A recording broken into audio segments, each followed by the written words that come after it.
Israël, peuple élu de Dieu. C'est une phrase qu'on entend souvent dans les églises et les médias chrétiens. Pour certains pasteurs, c'est une vérité absolue.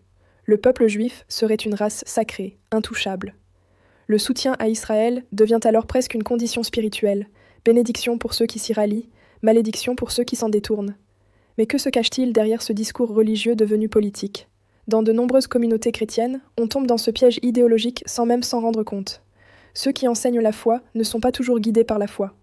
Certaines doctrines, apparemment bibliques, servent en réalité des objectifs géopolitiques précis. Les conséquences sont profondes, spirituelles, morales et historiques. Comme le dit l'Évangile, on reconnaît un arbre à ses fruits. On apprend à craindre les nations arabo-musulmanes, à les considérer comme ennemis prophétiques d'Israël. On justifie violence, colonisation et impunité politique, au nom d'une prétendue élection divine. Tout devient permis, sous couvert de promesses bibliques. Pourtant, cette vision déforme profondément le message de Dieu. L'élection d'Israël n'était pas un privilège, mais une mission. Dieu n'a jamais choisi un peuple pour l'exalter, mais pour révéler son plan.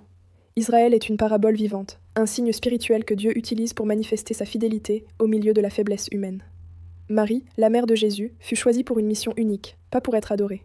De même, Israël fut choisi pour servir de témoin, non pour dominer. Ce ne sont pas les enfants de la chair qui sont enfants de Dieu, mais les enfants de la promesse. Romains 9, 8. Par leur chute, le salut est devenu accessible aux nations. Romains 11. Dieu ne favorise pas un peuple contre un autre. Son plan est universel. Chaque croyant peut devenir acteur de sa promesse. Le titre d'Israël comme « peuple élu » ne les place pas au-dessus des lois de la terre. Rendez donc à César ce qui est à César, et à Dieu ce qui est à Dieu. Matthieu 22, verset 21. Plan de Dieu. Il peut aussi prendre la forme d'une théologie dite de l'accomplissement. Et cette forme de théologie du remplacement est celle que l'on trouve aujourd'hui chez plusieurs enseignants contemporains, notamment dans les dénominations réformées baptistes ou les partisans de ce qu'on appelle la théologie de l'Alliance, mais je ne rentrerai pas dans les détails maintenant. Et cette théologie de l'accomplissement prétend que le rôle d'Israël en tant que peuple de Dieu a pris fin avec la venue de Jésus-Christ. Christ en qui se sont accomplies toutes les promesses de Dieu, y compris celles concernant à proprement parler Israël. Et donc, à partir de là, il nous faudrait relire entièrement tout l'Ancien Testament à travers le prisme de cet accomplissement, ce qui veut dire que tout ce qui est écrit au sujet d'Israël serait maintenant devenu, en Jésus-Christ, uniquement des promesses pour l'Église. Et de là, l'Église est considérée comme le nouvel Israël spirituel, une expression souvent utilisée mais qui n'a aucun fondement biblique. Certains la rattachent à cette parole de Paul, l'Israël de Dieu, qu'il n'emploie qu'une seule fois dans l'Épître aux Galates, chapitre 6, verset 16. The Bible proves that the Jewish people are the most unique people on the face of the earth. They are a chosen people. They are a covenant people. They are a cherished people. They are the apple of God's eye. The unchallengeable fact of the Bible is that Israel and the Jewish people are unique. Listen, Israel did not choose this uniqueness. God chose it for them. Deuteronomy 7 and 6, for you, Israel, are a chosen people, a holy people to the Lord your God.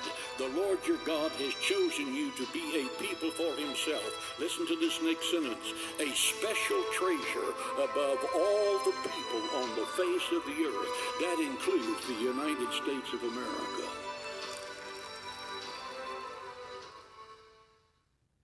I was not privileged to go to Washington, D.C. and receive this award of a lifetime from the hands of the Israeli ambassador to America. I sent Matt and Kendall to Washington, D.C. to receive that award in my place. Why?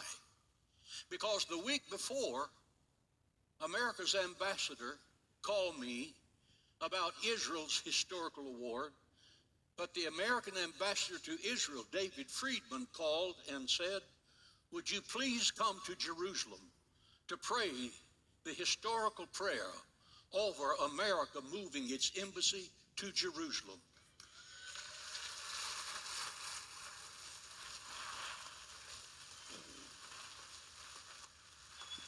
That was a supernatural fulfillment of prophecy.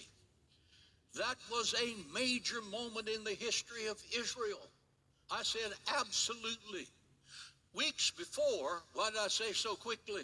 Weeks before, Don and I had been to the White House to have dinner with the president for the purpose of asking him to move the embassy. At the end of our conversation, after I'd read the Bible about why this was the Jubilee year, that he should do it, he moved it just like he said he would.